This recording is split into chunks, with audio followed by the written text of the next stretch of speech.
Hello, everyone, and welcome to the Darkest Hour. I'm your host, Amanda Jane. There's something deeply unsettling about the unknown, even when it's just the day-to-day, the strangers we cross paths with, the fleeting moments that seem harmless until they aren't. A simple encounter can quickly become a nightmare when the person next to you is hiding something far darker than you could imagine. Tonight you'll hear stories of those who survived the unimaginable, who escaped the clutches of dangerous individuals by chance or by instincts they never knew they had, still, though, haunted by the thought of what if things had gone differently? Because how do you move on when you're plagued by the what-ifs, questioning your instincts in territory you've never prepared yourself for? So, let's get started, shall we?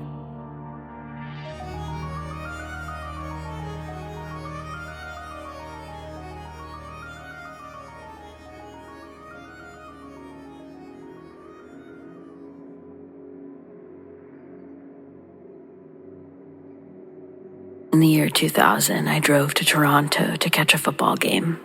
I didn't have much money, and hotels in the city were way out of my budget. I figured I could just sleep in my car for the night, rather than drive the 3 hours back to my hometown. It seemed like a good idea at the time, nothing too risky. People did it all the time, right? Plus, it was downtown Toronto, busy, well-lit. I remember thinking that, and what could possibly go wrong? After the game, I found a private parking lot tucked between two office buildings. It was quiet, almost deserted, and I liked that. No street noise, no people around, and the fee was cheap enough for me to justify sticking around. The whole place had an eerie vibe, though, the kind that makes you sorta second-guess yourself. I brushed it off, though. This was about as good as it was gonna get. Absolutely better than a 3-hour drive. I parked near the back, far from the entrance, laid my seat down as far as I could go, wrapped up in my jacket, and stretched out. I tried to get some rest, and I sort of did. But around 3 a.m., I was startled awake by the sharp sound of breaking glass. It was loud, like someone had taken a baseball bat to a window nearby. My heart jumped in my throat. I sat up slowly, still half asleep, but then I heard more glass shattering, and this time closer. I peered out the side window, and that's when I saw them. A group of guys, maybe 6 or 7, they'd taken over the parking lot. They were laughing, yelling. I knew I'd parked far enough away from the other cars, but they were just smashing their way through anything they could get their hands on. I watched as one of them hurled a rock straight through the window of the parking lot's ticket booth. The glass exploded on impact, scattering across the pavement. I had that feeling of panic in my chest. They weren't just a couple of rowdy kids. This seemed like a gang, and they weren't messing around. They were going from car to car, smashing windows, kicking in doors, rummaging through whatever they could find. I didn't know what they were looking for. Money, electronics, drugs, who knew? But they were destroying everything in their path. That was clear. My car, an old beater that was practically falling apart, was parked not far from the middle of the lot. I thought maybe, just maybe, they would pass it over. After all, who would bother with a rusted-out hunk of junk like mine? But that hope quickly evaporated when I saw one of the guys, a tall one with a shaved head and a menacing look, point in my direction. My stomach dropped. Without thinking, I ducked down as low as I could, pulling an old hoodie and some clothes from the back seat over me like a makeshift blanket. My mind raced. If they found me, what would they do? There was no way I could fight off an entire gang, but I wasn't about to just sit there like a target. I tried to breathe slowly, quietly, but every sound outside seemed magnified. The crunch of glass under their boots, the clang of metal as they ripped into someone's car door. Though the lot was big, I could hear their voices now, clearer and closer than before. There were only a few cars away now. One of them laughed this high-pitched noise. It was kind of a manic laugh. It sent chills down my spine, but I stayed silent. Another guy was talking about teaching someone a lesson. I had no idea what they were talking about, but it didn't matter. I wasn't waiting around to find out. What if they looked inside my car? And what if they saw me? I imagined them finding me, yanking me out by the collar, and beating the life out of me right there. My brain was scrambling. I was trying to come up with a plan. Maybe I could pretend to be drunk or stoned, just completely out of it. Maybe they'd laugh and move on. But that didn't feel right. I had no idea how they'd really react. My heart was pounding so hard I was sure they could hear it. The guys were now right next to my car, their voices just outside. I could hear the jangle of metal. One of them must have been fiddling with something, maybe a crowbar or a knife. Every muscle in my body was tense at this point, waiting for the sound of my window shattering. That moment when everything would go from bad to worse. Then, out of nowhere, I heard the faintest hint of a siren in the distance.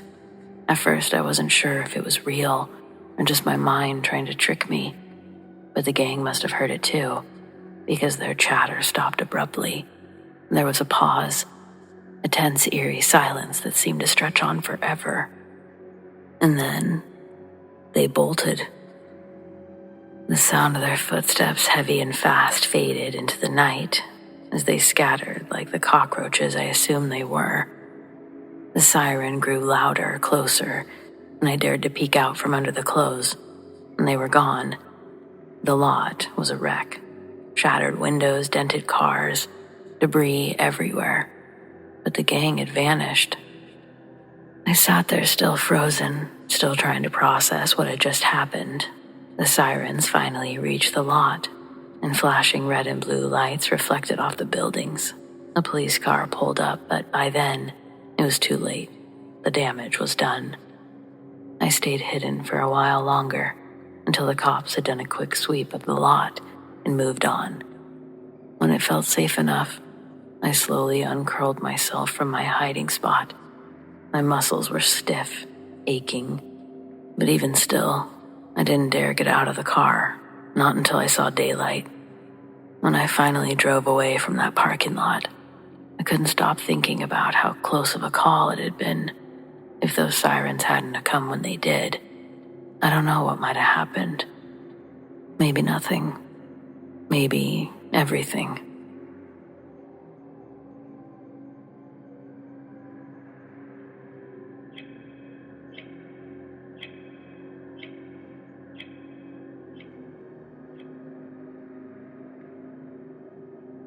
I had a curse put on me over some dumb stuff.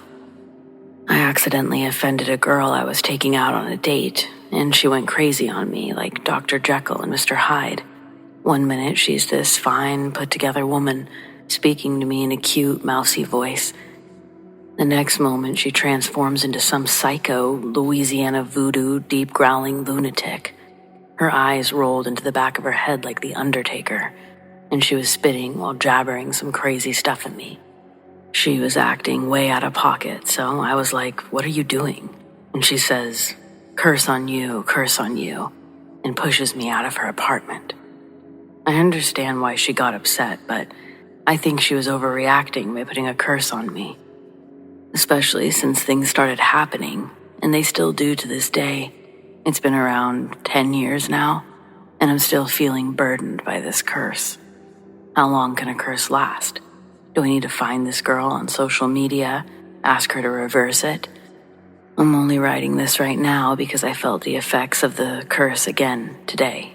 At least I think that's what it was. I don't tell anyone I'm cursed, but I've been making mental and physical notes about incidents so absurd that they had to be from the curse. There's also been a pattern of turquoise-colored items being directly involved. So much so that I instinctively avoid turquoise-colored objects now, associating them with bad luck. A little while ago, my bro Lotto was over. We were smoking on my back deck. I didn't have a lighter on me, so he handed me his. It was a palm-to-palm transaction. I didn't see the color of the lighter before my thumb sparked it up. It took 3 flicks, and then the lighter exploded in my hand like a stick of dynamite, burning a decent portion of my palm. I've never had a lighter explode in my hand before. The pieces that weren't charred were neon turquoise. I'm typing this with my right hand wrapped up in gauze and duct tape, basically whatever I could find around the house. Lotto said I should go to the emergency room, and if the pain gets worse, I think I might need to take myself there tonight. So yeah, turquoise lighter blew up in my hand a few hours ago, but a few months back, I was at the bank applying for a loan.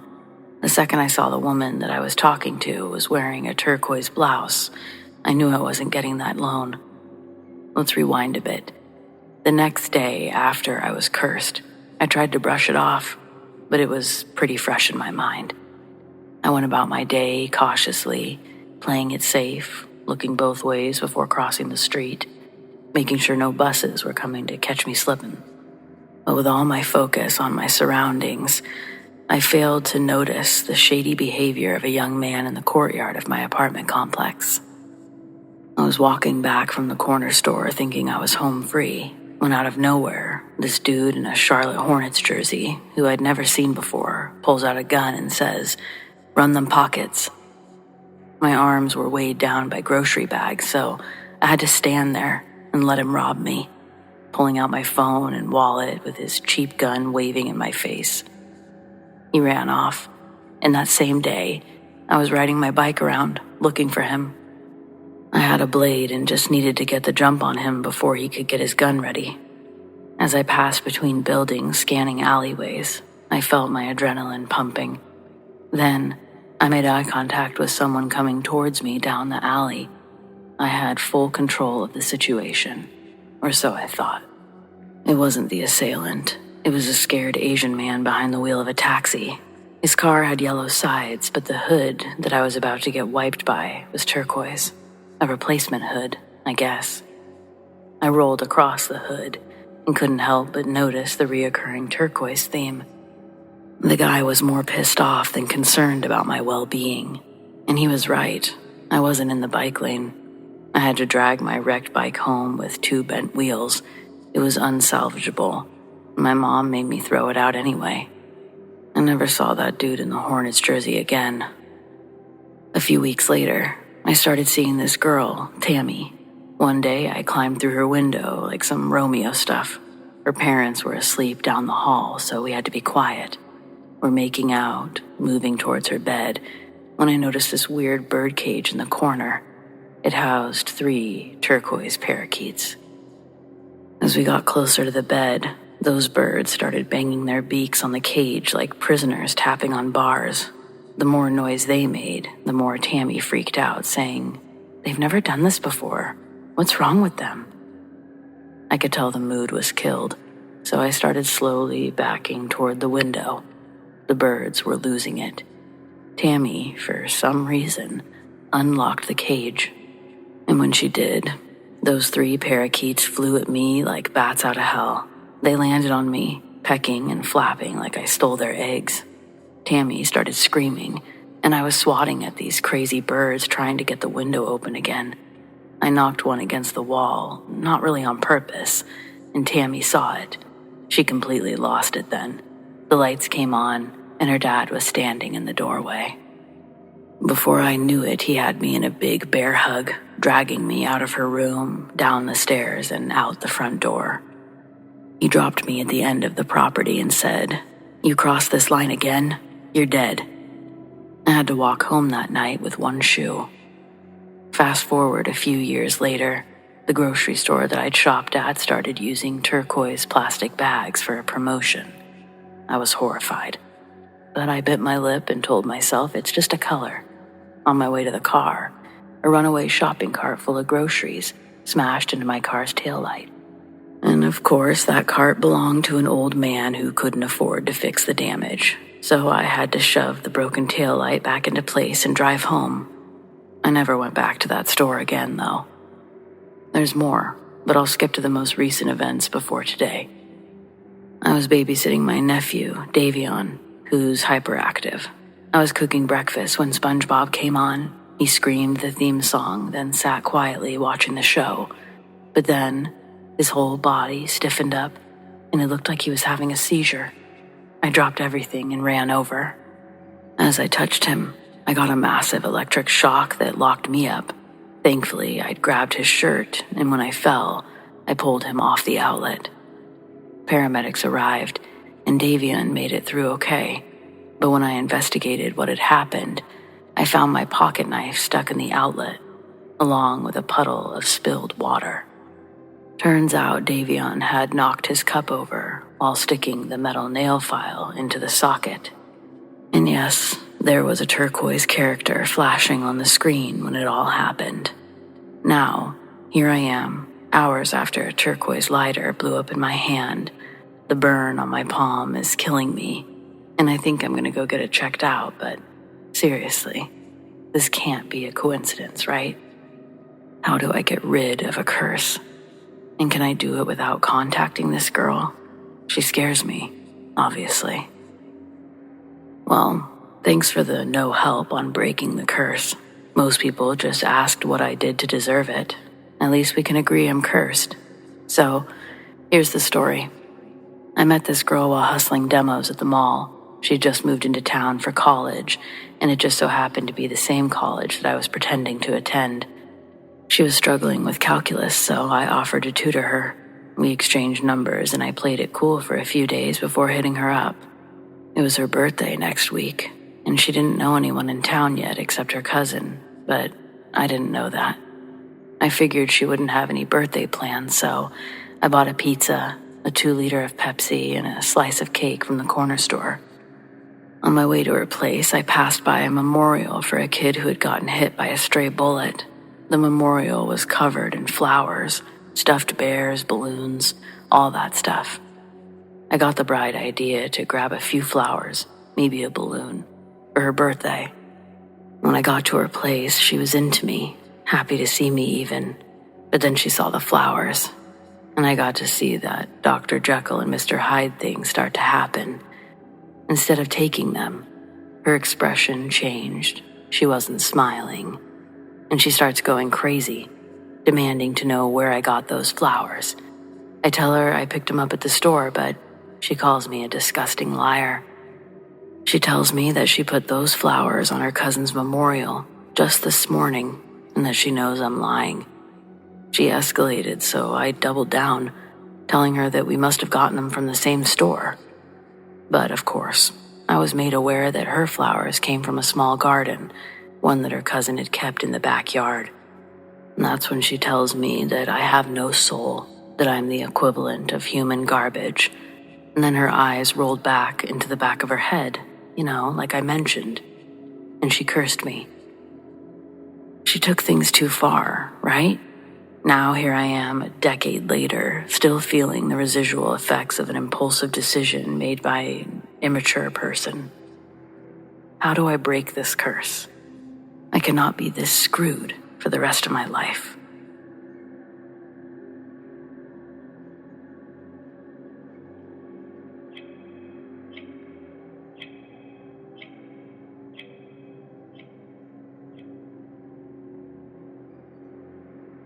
I used to take the same bus home from work every night. It was late, usually after 10 p.m., and the ride was never too crowded. It wasn't the best part of town, but I'd gotten used to it. Headphones in, eyes on my phone, just counting the minutes until I'd be home. I wish I could say that the night felt different, that I somehow knew something bad was going to happen, but I didn't. The driver barely glanced at me as I swiped my card, as usual, and the few other passengers there sat in silence, staring straight ahead like they were afraid to make eye contact with anyone. This was pretty standard. I found a seat in the middle, close enough to the back door for a quick exit if I needed one, but not too far away from the driver either. I always did that, just a little safety measure that I'd picked up after living in the city for a while. The bus rumbled along and I was scrolling through my phone, trying to tune out the hum of the city outside. And that's when I noticed a man a few rows ahead of me. He was pacing, his eyes darting around nervously. His hands twitched at his sides, and every now and then he muttered something under his breath. And there was a woman sitting across the aisle from him. Her eyes were fixated on the floor, gripping her purse tightly. She kept glancing at him out of the corner of her eye, like she was trying not to draw attention to herself, but couldn't help watching him. I took out one of my earbuds to get a better sense of what was happening. The man's muttering was getting louder, more agitated. I couldn't make out the words, but there was something about his tone that put me on edge. Suddenly, he stopped pacing and turned to the woman. "You think I don't know what you did?" His voice was sharp and filled with accusation. The woman stiffened, her knuckles white as she clutched her purse. "I don't know what you're talking about," she said quietly, her voice trembling. The man took a step closer to her, his body tense. "You've been following me," he hissed. "I've seen you. You've been watching me for days." The whole bus seemed to hold its breath. No one moved, no one said anything. The driver kept his eyes on the road, either oblivious or too scared to intervene. I could feel my heart pounding in my chest. Something wasn't right. The woman looked terrified, but the man wasn't listening. He kept accusing her of things, of spying on him, of working for someone else. His words didn't make sense, but the fear in his voice was real. Then, in one quick, fluid motion, he reached into his jacket and pulled out a knife. The entire bus jolted with collective shock, but no one did anything. My body froze. I wanted to shout, to scream, but the words got stuck in my throat. The woman gasped, backing up against the window, her eyes wide with panic. "Please," she whispered. "I don't know you. I haven't done anything." The man's hand shook as he pointed the blade at her. "Liar," he spat. "You're trying to ruin me. You think I don't know." I knew I had to do something.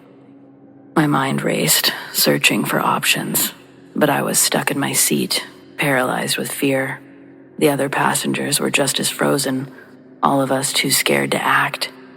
Just as I was about to force myself to stand up, someone else made the first move. A guy sitting near the front, a big guy, maybe mid-30s. He stood up and stepped forward, raising his hands in a calming gesture. "Hey man, let's all just calm down," he said, his voice surprisingly steady. "No one's trying to hurt you. Put the knife away." The man with the knife spun around, eyes wild. "Stay out of this," he shouted, his voice cracking with desperation. And then everything happened at once. This woman made a sudden move, trying to dash past him towards the front of the bus. In an instant, the man lunged at her. Slashing wildly with the knife, she screamed, stumbling backwards, clutching her arm where he had cut her. Blood soaked through her sleeve.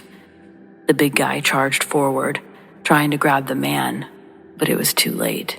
In the chaos, the man turned and swung the knife again. This time, the blade was caught in the guy's stomach. I watched as he crumbled to the floor. Panic erupted on the bus, people screaming, rushing for the exits. The driver slammed on the brakes, the bus screeching to a halt in the middle of the street. I pushed my way to the back door, stumbling onto the pavement, gasping for air. Behind me, I could still hear the woman sobbing, the big guy groaning in pain. The man with the knife was shouting incoherently, his voice drowned out by the chaos around us. I ran. I didn't stop until I was blocks away, my hands shaking, my mind reeling. It wasn't until I reached safety, the safety of my apartment, that I realized I was covered in someone's blood. After following up with the police, they told me that the big guy had survived, but just barely. The woman had been stabbed too, though she'd escaped with only minor injuries. They arrested the man with the knife at the scene, but no one ever figured out what had set him off.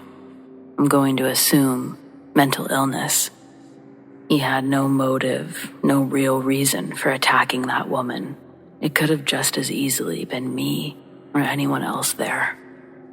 It was horrifying for everyone.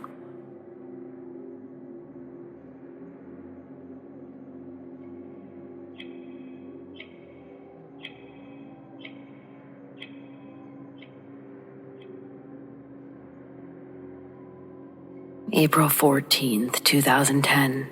My brother and I had spent the afternoon at a local game center, losing ourselves in the noise of arcade machines flashing lights. After about 3 hours, as the day began to turn into night, we headed home. Once I got back, I grabbed my Sony Ericsson phone, plugged in my earphones, and settled in for the evening. It wasn't long after, maybe a few minutes past 7, when there was a knock on the door. I pulled out my earphones and opened the door to find 3 friends from the game center standing there. I greeted them casually, but their expressions were serious. They told me something had happened back at the game center and that I needed to come and clear my name. Without thinking much of it, I agreed, something I would later regret deeply. As we made our way back to the shop, I couldn't shake the feeling that something was off. The other boys were unusually quiet. Despite my attempts to chat with them, they offered no response, and their silence was unsettling. When we arrived at the game center, I was taken aback by the sight of a large crowd gathered just outside. As soon as I stepped into full view, someone seized me by the arm. Confused and panicked, I struggled to get free, but before I could say anything, fists started flying. The crowd was upon me, delivering blow after blow. I tried to scream, but the words got stuck in my throat. Tears streamed down my face as they lifted me off the ground and tied me to an electrical pole. The pain of everything was unbearable. I'd chipped a tooth and blood was pouring from my mouth. It was then that I began to piece together what was happening.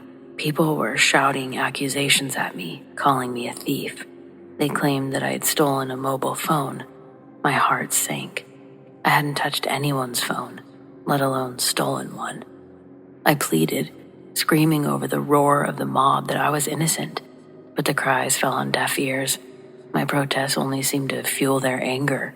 Someone picked up a 2x4 plank and slammed it into my knee.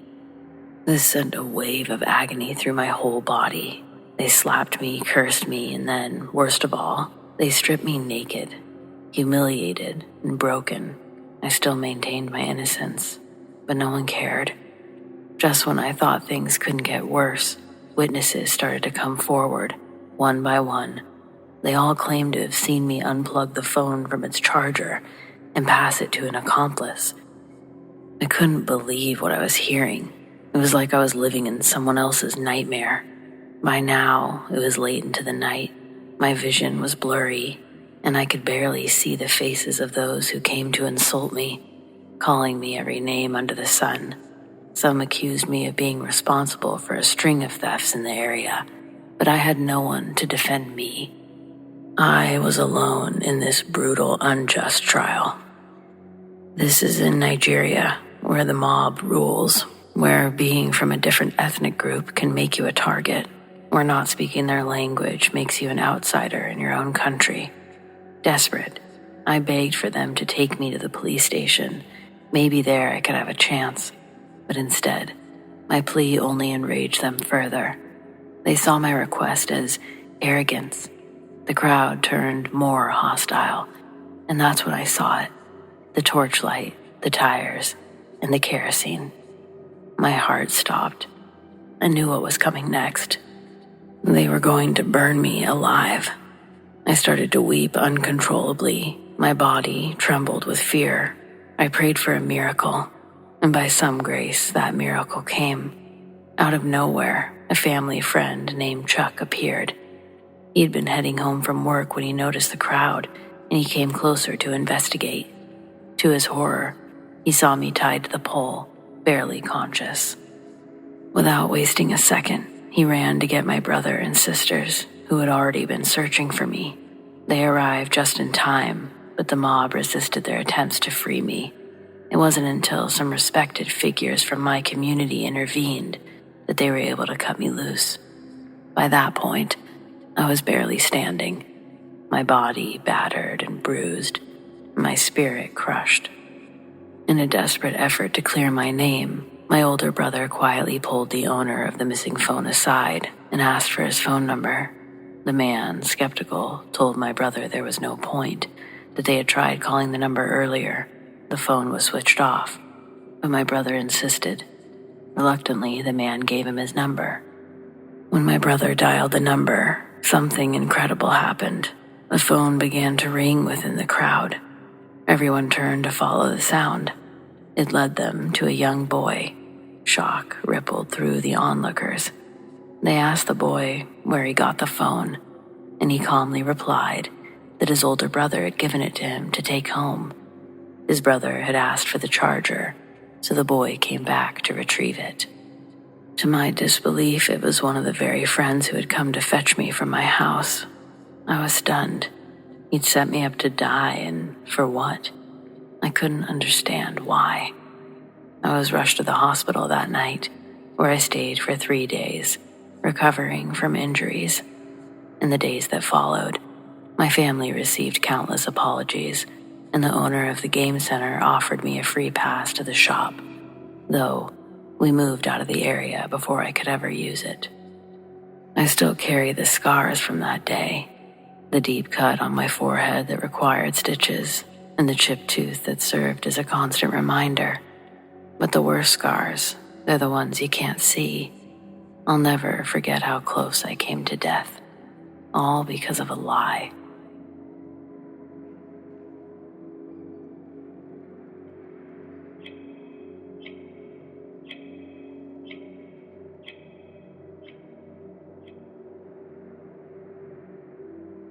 I met a guy through Tinder back in Chicago.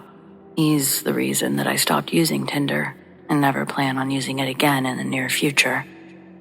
He was incredibly handsome, with a shining, beautiful smile. We met and spent the afternoon walking by Lake Michigan, talking, having a good time. From our conversation, he was extremely interested in philosophy, but the sort of hippie type of philosophy, and also seemed to genuinely believe in conspiracies and all that stuff. He quoted stuff that I'd never heard before in my life and told me that he's read tons of books on that and encouraged me to read those and watch those about that too. Honestly, I can't recall what that even was. It happened a long time ago and it was not mainstream and sort of gothic. Also, I got to learn that he was unemployed because he left school. His family is apparently very wealthy. His dad, a lawyer, and he was talking about him, how he really wanted him to go back to school and get a decent job, but he refused. Eventually, he took me home, and when we got home, he kissed me, and it was one of the most mesmerizing kisses ever, just as the light outside started to fade away. The next day, that kiss stayed with me, and I wanted to meet him again. I waited 2 days with no messages when I decided to message him myself, and this is how it went. "Hey, how are you? What are you up to?" After a while. "I'm busy. I'm not in a good mood." "Oh, I'm sorry. Is everything okay?" "No, nothing's okay. I can't tell you though. You'll think I'm weird." "I hope it'll get better." "No, I won't think you're weird. Just tell me." Boy, was I wrong. "I'm planning to kill my mom."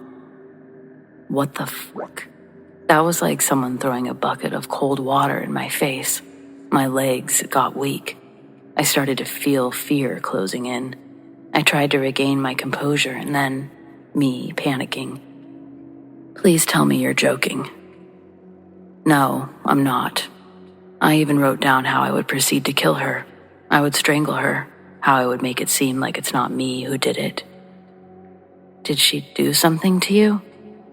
"No, I just feel this uncontrollable hatred towards her." "Please, please don't do it." "Yeah, I probably won't. I'm mentally unstable.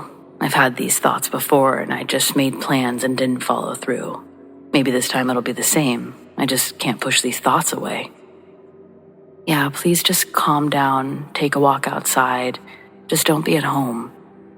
He stopped responding. I didn't report this to the police. I was a foreigner in the US and honestly wasn't sure if this was enough grounds to report anything to the police. I just sat in my apartment all day, being scared and nervous. Then the next day, he messaged me. Hey, I got over it. Nothing happened. Do you want to hang out? Needless to say, I couldn't run away from that faster. Really unfortunate. He had everything going for him. Smart, handsome, coming from an upper-class family. He was even going to La Jolla University before dropping out. But mental instability and illness takes everything away from you. I really hope the best for all of them.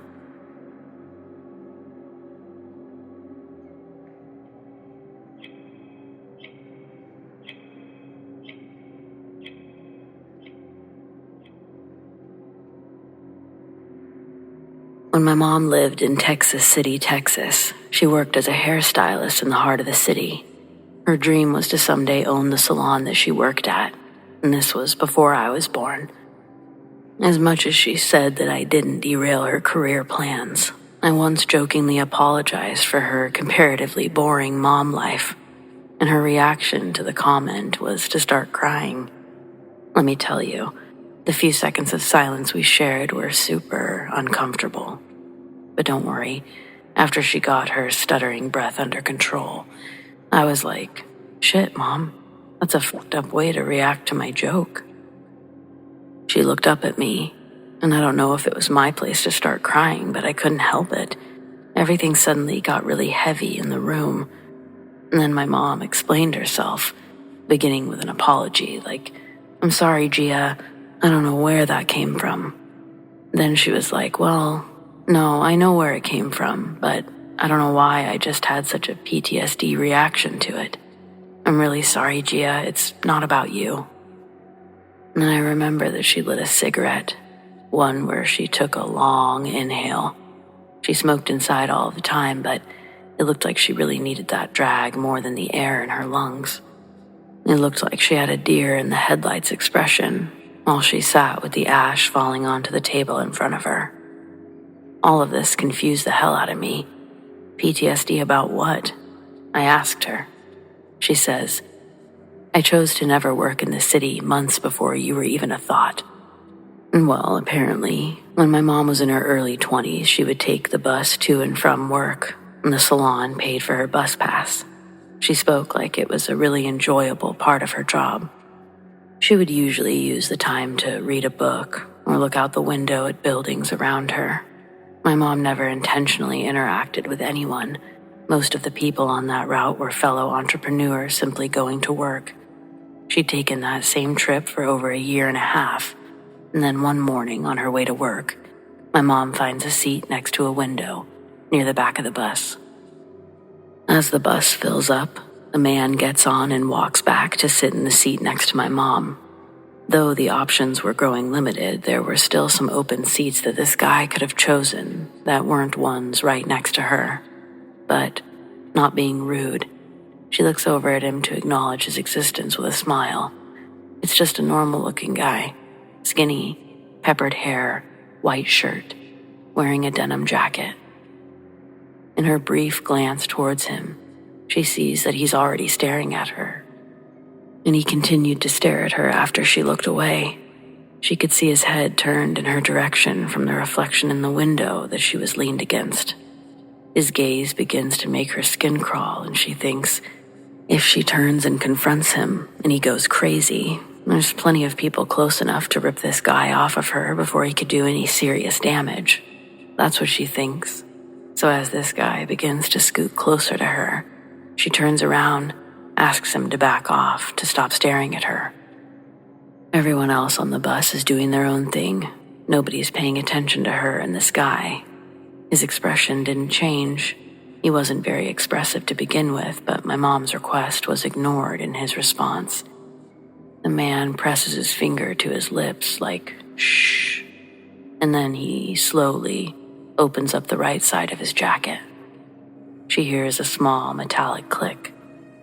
And in the layer of white wool that lined the inside of the denim jacket, my mom saw 2 grenades hidden near the sleeve. Speaking at a normal level to my mom, he casually tells her, "My name's Hooper. God wants me to blow up this bus. If you scream, I pull the pins and kill us all right now. But I'm trying to wait until we're on First Street. Can you wait until First Street? Come on, lady, it's like 4 stops from now. Please." My mom is completely filled with terror. She can only nod her head in agreement. He had her trapped in the seats up against a window. She saw the people rotate on and off the bus and couldn't believe she wasn't going to do that. It was too much. And as much as she tried to enjoy the view of the outside for her final time, she started to have a panic attack that she mistakenly diagnosed as a heart attack. The shortness of breath and pounding in her chest made my mom start to think that she wouldn't make it to First Street. Thinking her heart would explode before the bus did, my mom had nothing to lose, so with the remaining strength that she had, she used it to shout for help. She stood out of her seat and grabbed the man in front of her before Hooper pulled her back down. But by that point, my mom had drawn attention that she desperately needed to draw. Hooper gets my mom's head in the palm of his hands and starts bouncing it off the glass beside her, calling her Satan's whore. A man standing in an aisle jumps up onto the guy.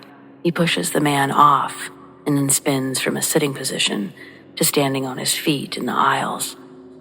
My mom knew what was going to happen next, and all she could do was watch. Hooper screams, "That's it!" And now he had everyone's attention. He reaches into his jacket, and as my mom starts screaming, he has a grenade. Hooper holds one of them out in front of him and pulls the fucking pin. Everyone on the bus dives backwards on top of each other, trying to get away from the explosive. My mom is pressing her back against a window and begins to scream.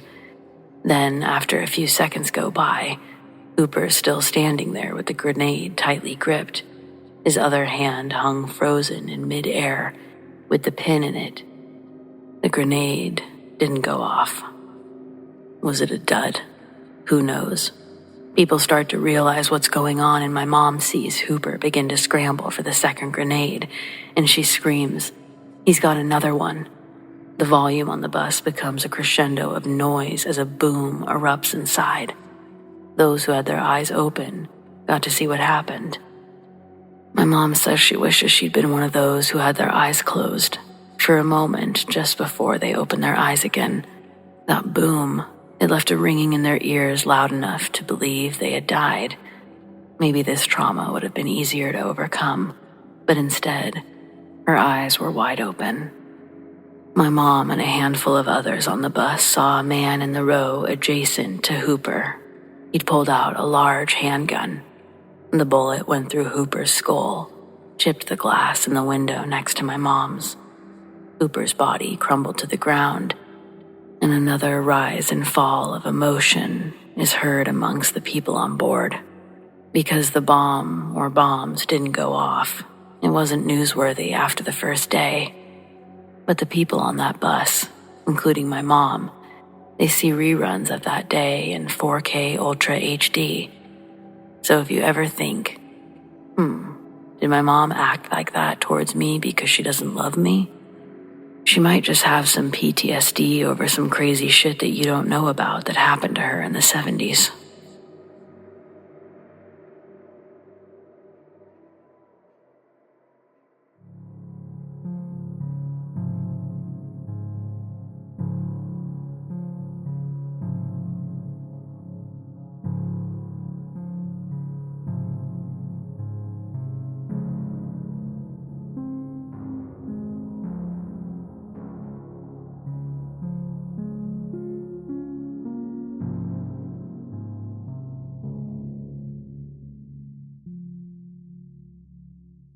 Well, friends, it appears we've reached the end of tonight's episode.